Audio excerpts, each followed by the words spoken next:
World.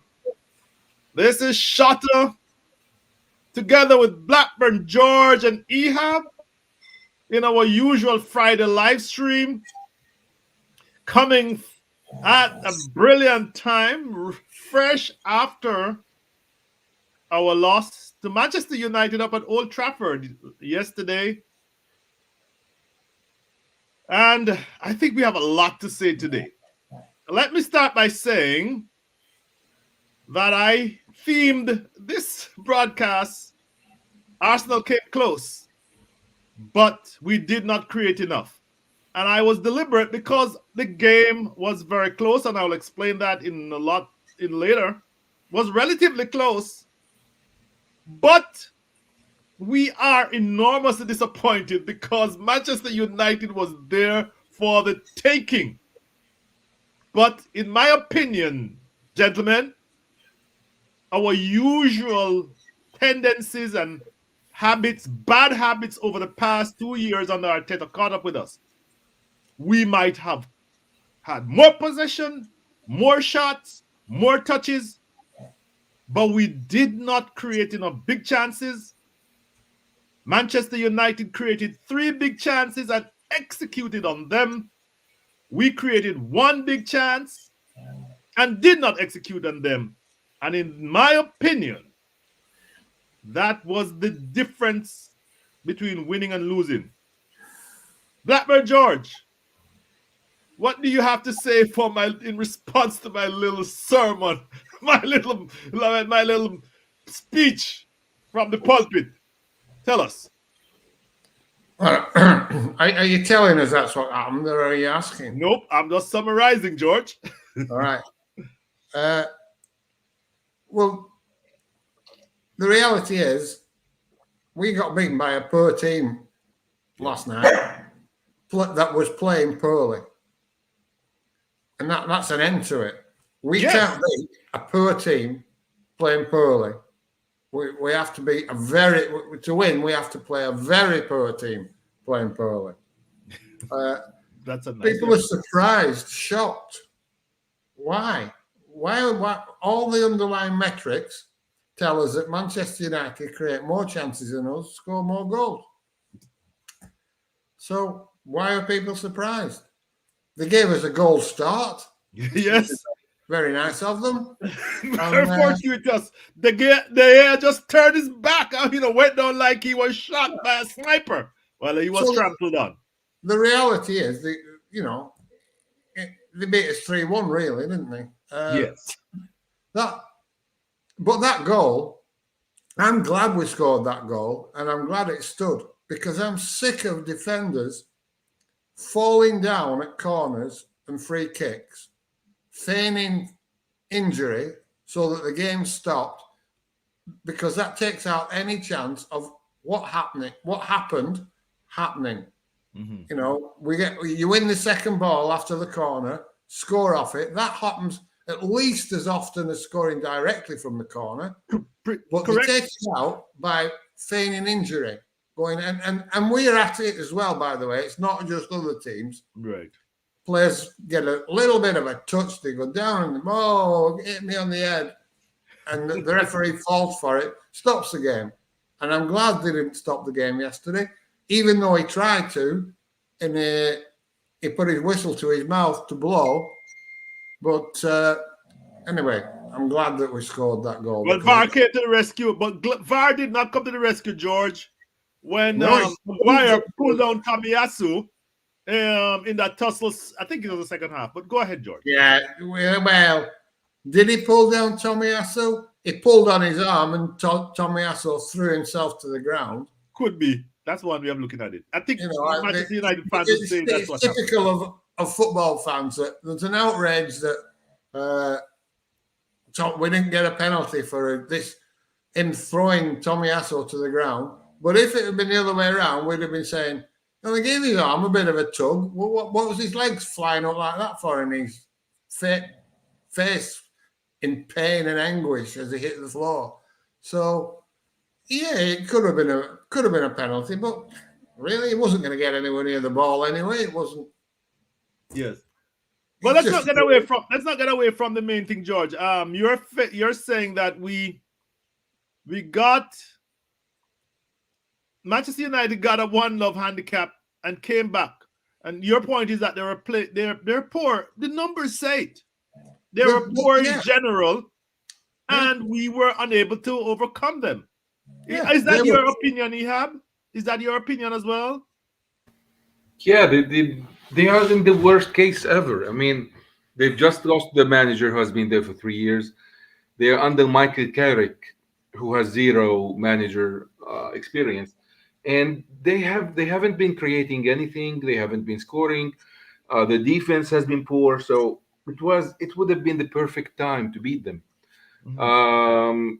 We, on the other hand, are not doing enough. I mean, we had this problem all along. We haven't been creating because we don't have a midfield. Um, Yes.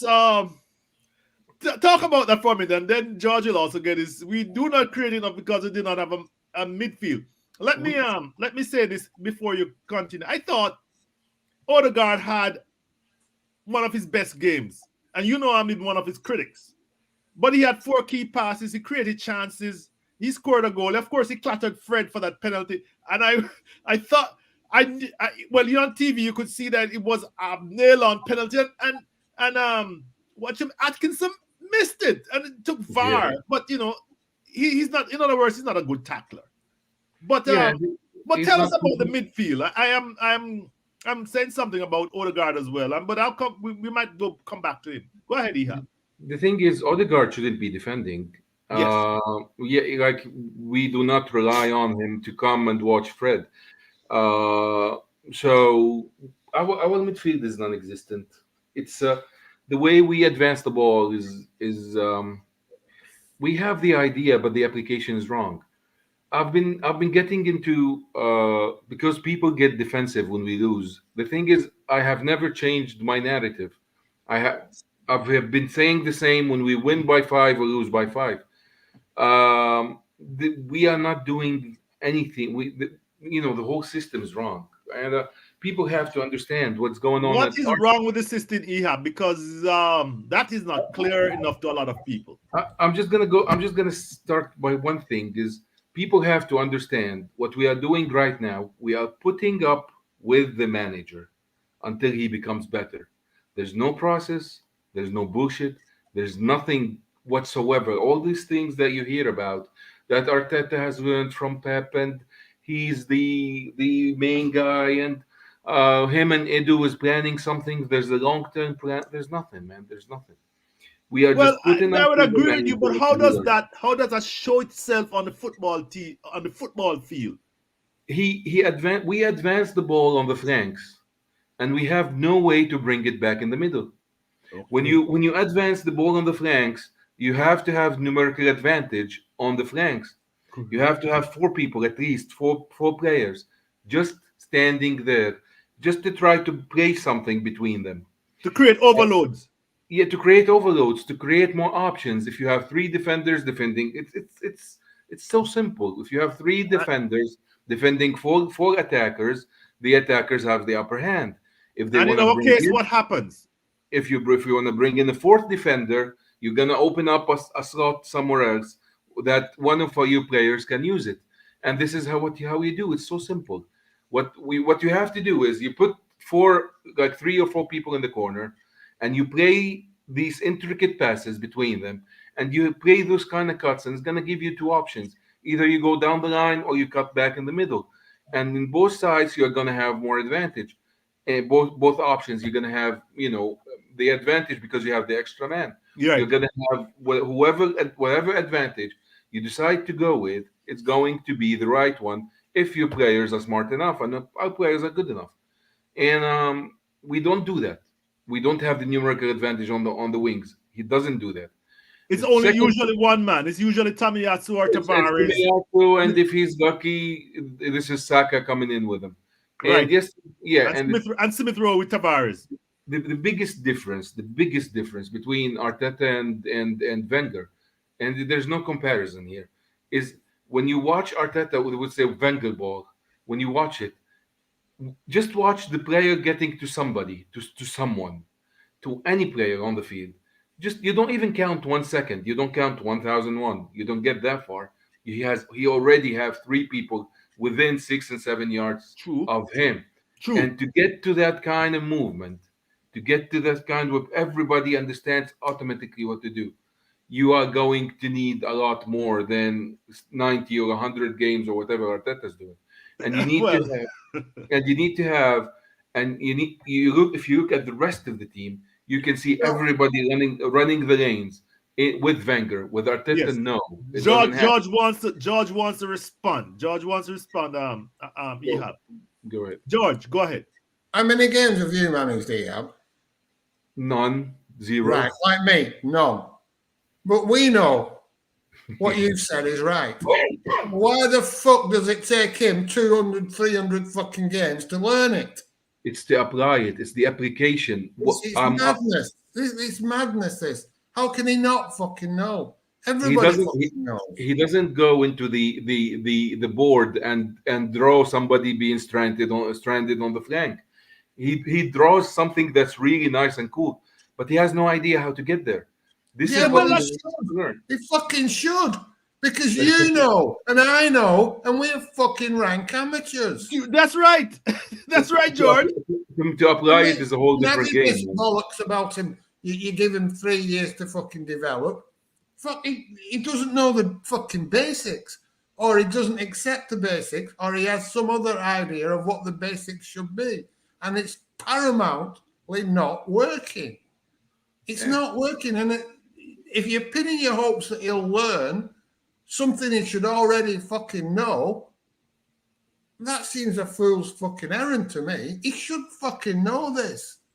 Everybody else knows it. How can he not fucking know it? Well, he Why does, should but he be applying given it is a 300 different part. games to fucking learn it? It's fucking, and I just don't get this at all. George, may I say this?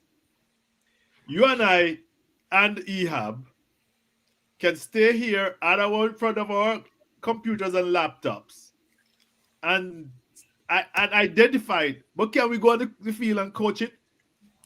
Arteta No. knows it, but he can't fucking coach it.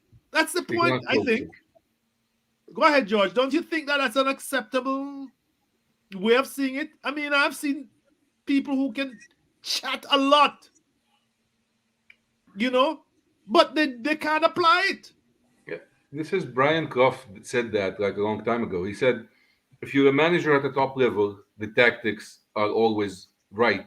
It's a matter of applying it and you players responding to it. And this is where he fails. Well, 90% of our audience doesn't even fucking know who Brian Clough is. You know what I mean? The younger audience doesn't know that he won 2 European Cups at Nottingham fucking Forest. Who is where then? They're still in the league, George. I don't even know. And this is the difference between a great coach and an ordinary coach.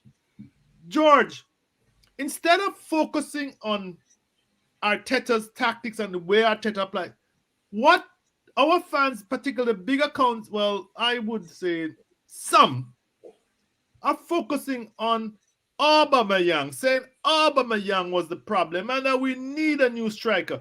Do you know, people, that Aubameyang had 5 shots yesterday, 4 on target? No, I'm going to tell you, they were not threatening to De Gea.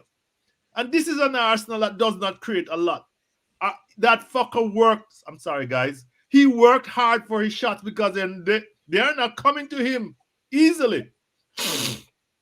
If Aubameyang was Ronaldo, who every ball he got, he shot rather than laid him off, he would have been a hero today. The difference being that we lost instead of winning. Don't you agree with me, George? Or tell me I'm chatting bullshit.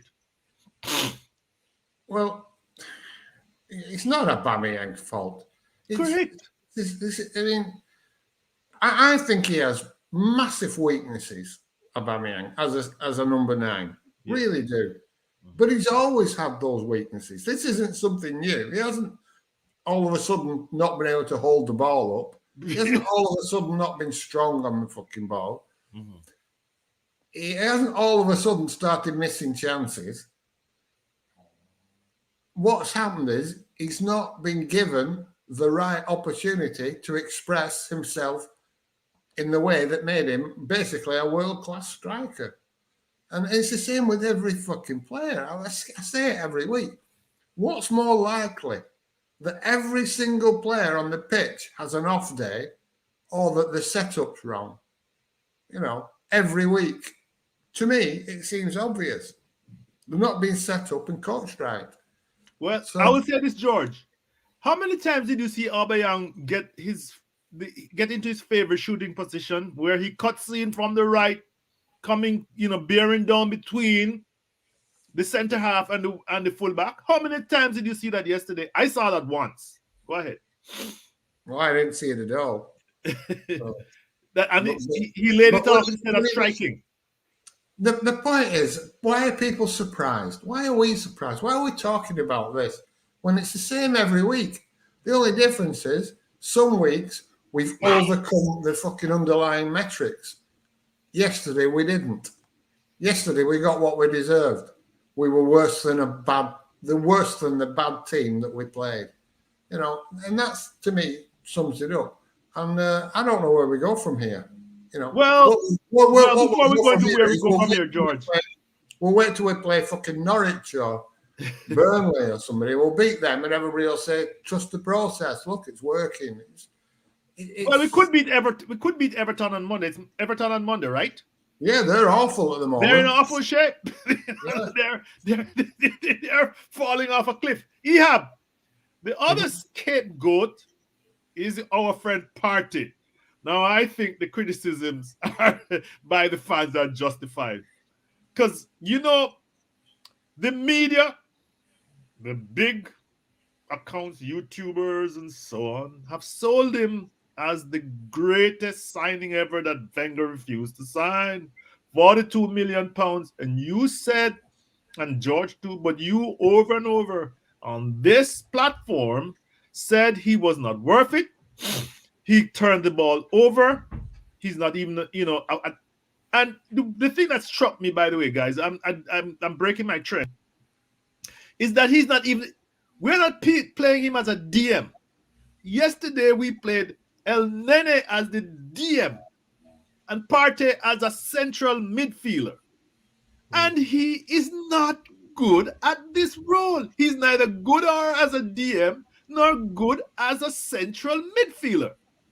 And it seems as if most fans now realize that he is not what he's been made out to be. Ehab. Yeah, actually, to his credit, he's better than we're seeing right now.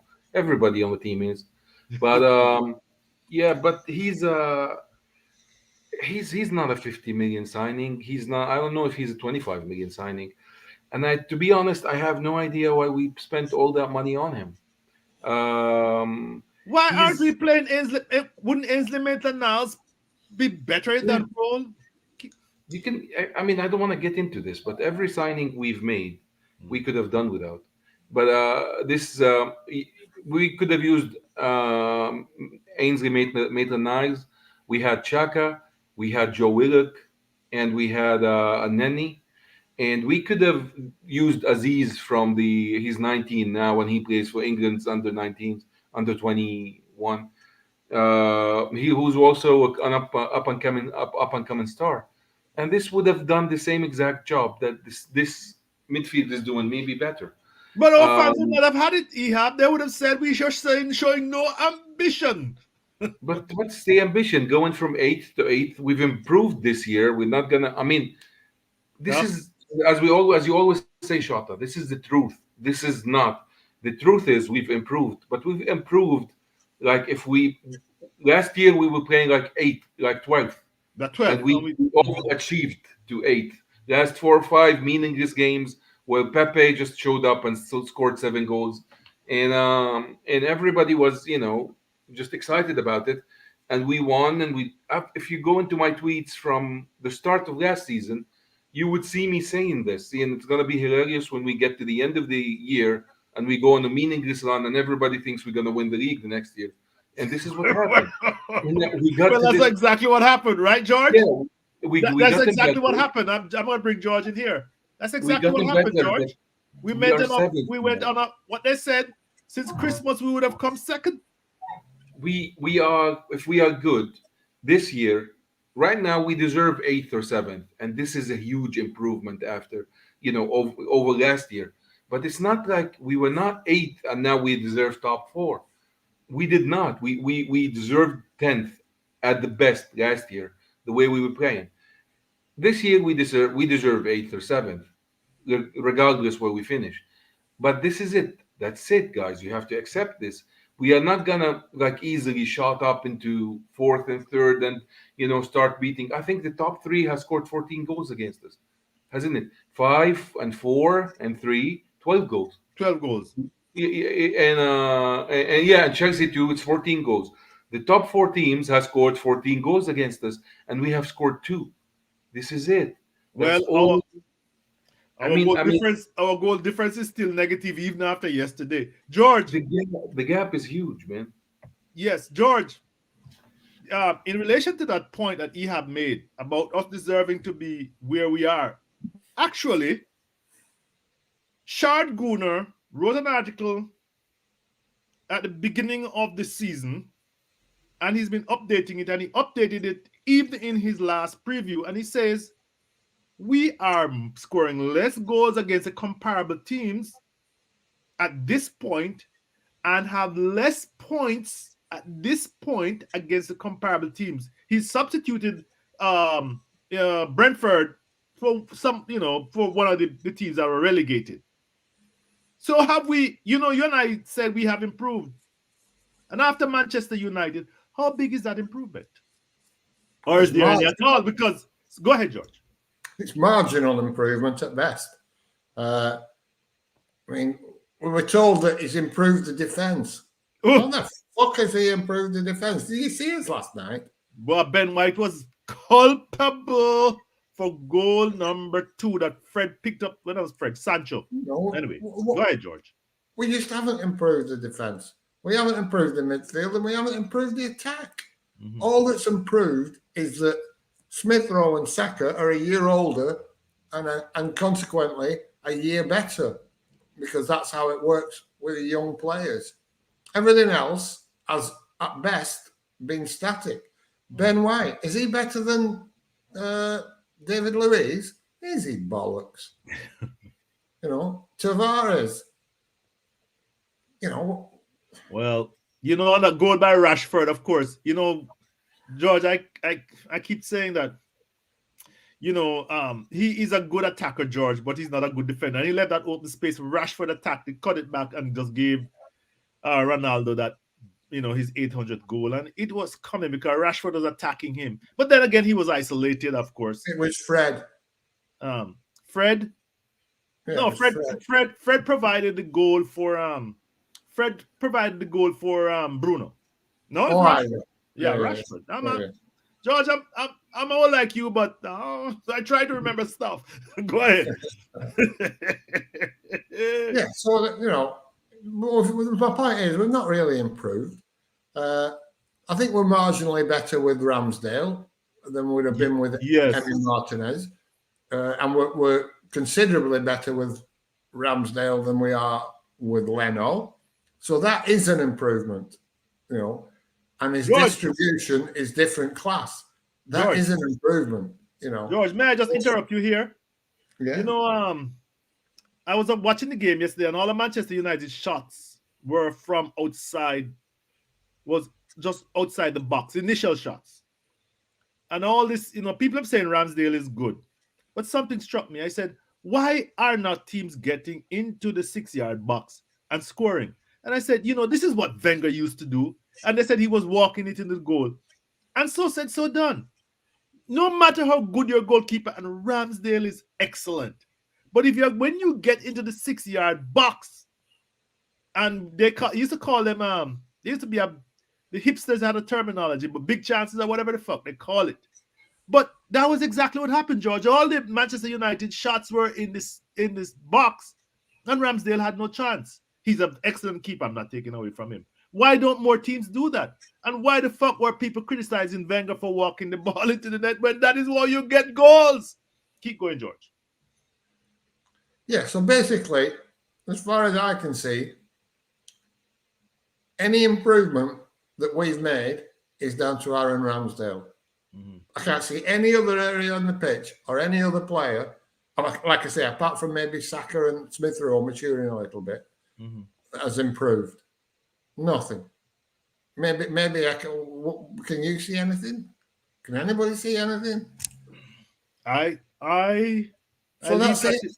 Like, let Ehab. Ehab is the scout and the coach. The scout and the agent. I'm sorry. Ehab, where's the improvement? No, I'm just chuckling. Only because you're not doing it anymore. Yeah, Now I go was ahead, man. talking about this. We've signed better. We've signed good players, but we've never given them any. I mean, they haven't played better for us. And if you look at it, I mean, the whole team is right now is kind of measly. Like there's at one time we had Ozil, Alexis Sanchez, Ramsey. There are like players that we could rely on, Santi Cazorla, like players that other teams were really interested in. They're marketable players you'd like to watch. Oh, Like highly touted youngsters and all these kind of things. Now those people are kind of this is gone. The older players look like they're washed up. They're not. They can play better. The younger guys look lost. And but when you look at it, we've signed good players, but they haven't panned out. We've like Pepe. He was would I lighting. was coming there. Yeah, he was lighting up the French league. He was, I think he scored the most second goals after Mbappe before he came here, and he was just skillful. He has the potential to be like Salah or something like that, and he comes here and he's lost. He doesn't know, he can't do anything. And I was thinking about this the other day. In most games under Arteta, you have no idea who's the standout performer and who to blame, because there are more bad things in every game than good. We have just flashes of brilliance here and there. Even sometimes you look at the game, like for example, Emmett Smith Rowe last night. Was he good or bad? Nobody fucking knows. No, We you know, he was middling to me, but I mean, Everybody is down the middle. We cannot rate anybody highly, because and we cannot. I mean, when we lose, we start blaming someone and we put everybody down. Sooner or later, everybody's gonna get the turn that he's the shit. And apart from Chaka and the Obamayang and Ramswood, Alan Ramsdale, there's nobody that we can say had a great game under Mikel Arteta. Maybe Saka, for example, but nobody has, unless they have a hat trick. Then we say, "Oh, this is an outstanding performance." It doesn't happen. It doesn't happen because the system is lost. Everything's lost. We're not controlling games. We are not creating chances. We're just kicking the ball around and just hoping for the best. well, you're And saying that the system is not working. He's not committing players. he's trying to That do the point is something. that he's not committing players to attack. He's not throwing three or four players together on the flanks because as you would look consistently, just go over to who scored, and you'll He's never. You, I you mean, look most at teams. Sorry, go ahead. Go ahead, Ehab. You want to say you something? look at sorry, you look at the ratings. If you want to rate our players, Mhm. nobody can. You look at the tweets of these idiots who rate the player by a number, like Ben White was 8, for example. If you look at these tweets after our games, you would find the disparity between two tweets are totally off. Like one guy would give Party 8, and the other guy would give him 1. it, and it will be all over the timeline because nobody knows what they've seen, what they've watched. They don't Yes. understand that the system are holding everybody back, and those people are really trying. Those players are really trying. I don't blame any of them, even Party. I blame no one, Well, but because the players seem to be with the program still. I don't think they've thrown down tools. I think that's too early. George, where do we go from here? Everton on Monday. Then we have another quick upcoming game with West Ham, I think, before Southampton, if my memory serves me right. Where do we go from here, George? I don't know. Maybe start watching the Ashes. Are the You know, Australians in there's, England? Are they there's nothing, playing? I've said this before, that there's going to be no massive leap forward. We do have to look long term.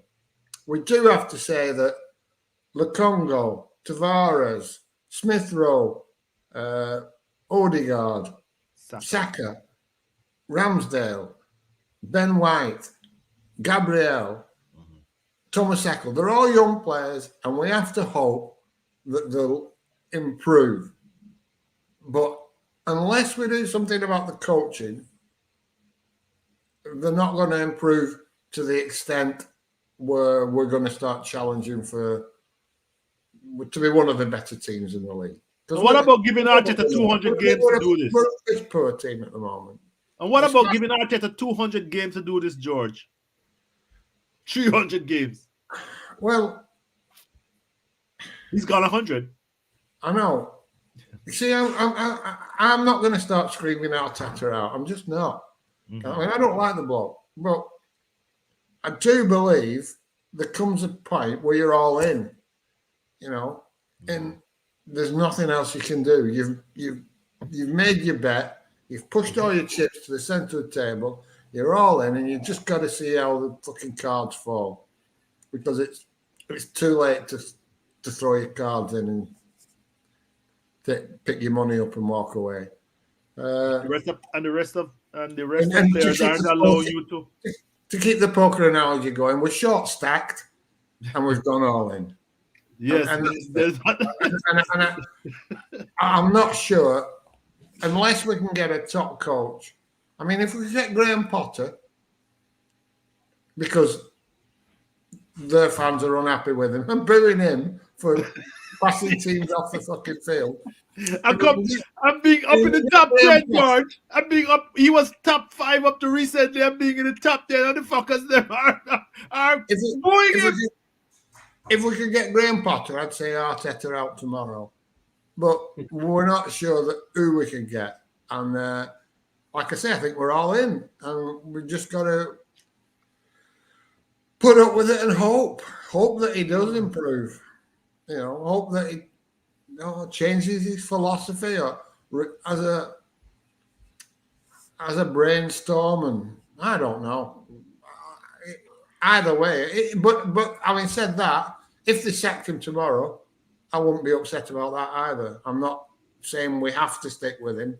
I'm just saying that I don't think at this point it does anybody any good to start screaming for his head.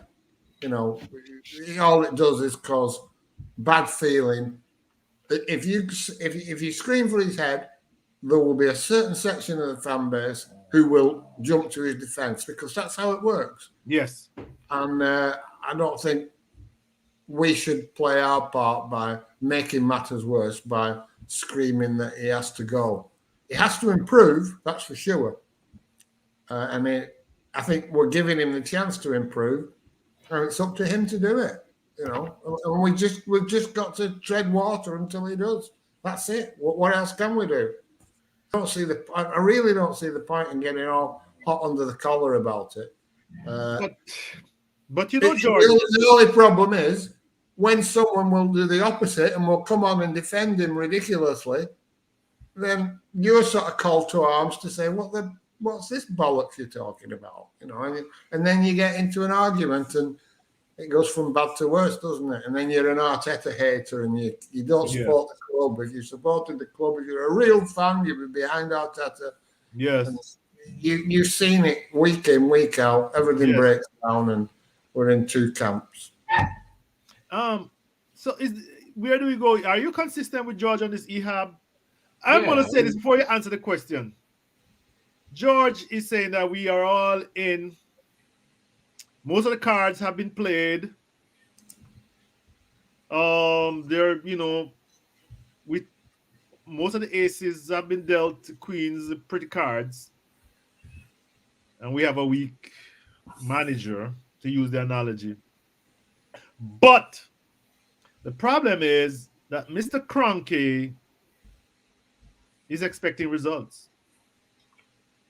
How long will you give Mr. Arteta? How long do you think it will take? How much patience? I don't I feel that Josh PR was that he's giving him time, but never trust these millionaires and billionaires. Their horizons, their time horizons are not very long. What is your thoughts on this? Let me leave it. Let me Well, leave it to you. the thing that bothers me is that it's gonna continue the same. Today he lost. Everybody's against him. Tomorrow he will win against some team, and Yes, everybody's gonna be happy and trust the mm, process. you're right. And this is like, like sleepwalking through this. Uh, it's not logical to kick him out. I can name 20 managers off to the top of my head that would do a better job than Arteta's doing today at Arsenal. But what we did is we invested in this guy a lot, Mm-hmm. and um, Three we hundred million knew pounds. we knew he had no experience. He would have been much better if he just stayed at City, took over Pep's job, because it's different when you take over the job. It's, the players are used to the old system. They know what to do. You come in with a similar system. They just, doing what they have from memory. You do a few adjustments here and there. They don't work out. They don't affect you that much. It's better than installing a new philosophy at a new club.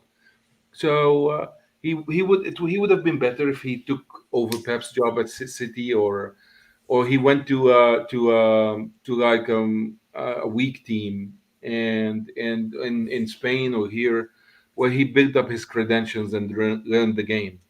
But he's already here. He's been here for 100+ games.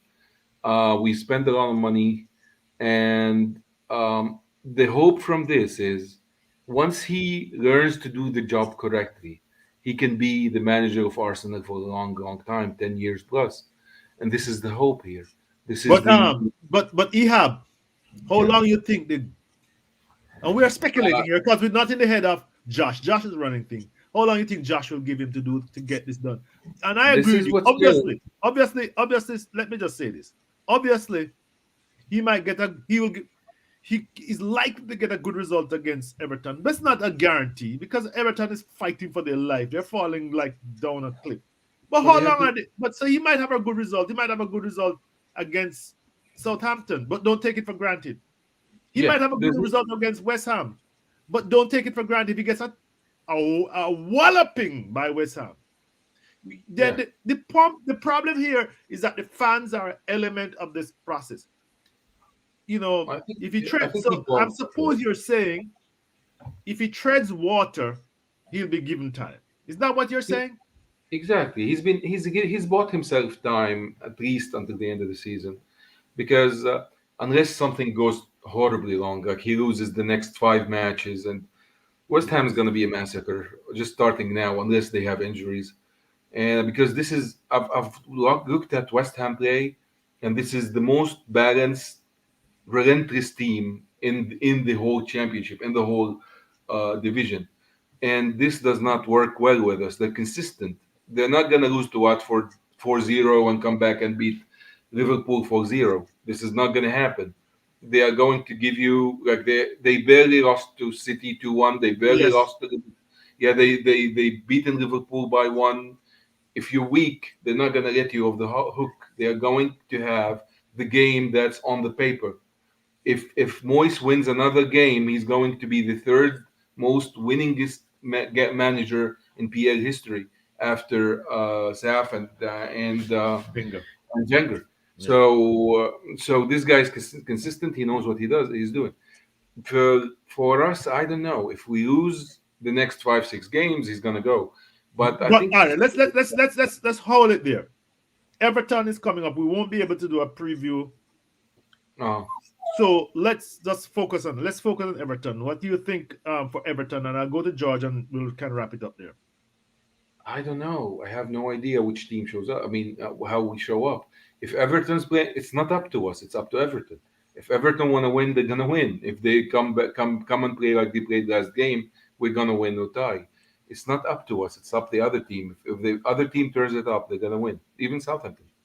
George? This is Anna, George, what do you think for Everton if they turn up, if they hustle us in midfield, cut off the passing lanes of the flanks, which is I've always said is our weaknesses, our primary weakness, and you prevent that ball, prevent Saka and Odegaard from getting into penalty area, you pretty much cut off our offensive because there's no way they'll be able to lay on passes to Aubameyang, or of course now we have Martinelli, who's different. Fucking hell, Shotter. Huh?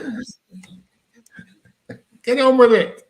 Yes, go ahead. Your time. You're asking a question. Yes. Yeah, I'm saying, can we, if they come and they do what they should do, I'm just taking from what he had said. I've no idea. I've no idea. Yes. All I know is we could beat any of those teams, and any of those teams could beat us. We've got better players than all of them, and we can play worse than all of them with those better players. And for me, that's because our tactics and setup are poor. So I've no idea. Like Iab says, if Everton play well, they'll probably win. If they don't play well, it could go either way. If we play well, we'll probably win. So you can't look at any of these teams and think, "Oh, we'll beat them," because we're not beating anybody easily. Nobody. We're getting beaten easily by good teams, but we're not able to beat anybody easily, and therefore we're able to lose to anybody marginally, just like they say it's fine margins. We've come out on top of the fine margins recently with the middling teams. Yes. 1-0, 2-0, 1-0. It could go the other way just as easy with any of these teams. But we certainly should beat Everton. We should beat Southampton. We probably should get beaten by West Ham. But that's about it. That's me. Okay, George, I'm going to leave you to have the last word. Enough of my sermonizing. Thank you, guys. I think we've covered most of the main points in this Friday stream. We'll get back together, at least mostly George, because Ehab doesn't have that. Ehab is mostly a Friday man. Ehab, we'll do a post Everton review, George. Ehab, if you're available, I know that's not a good time for you. Hope you can join us. Thanks to those who have been watching. I have a few people been watching on YouTube. And of course, I'm going to post this in a few minutes after. Thank you much, guys. Okay. Bye-bye.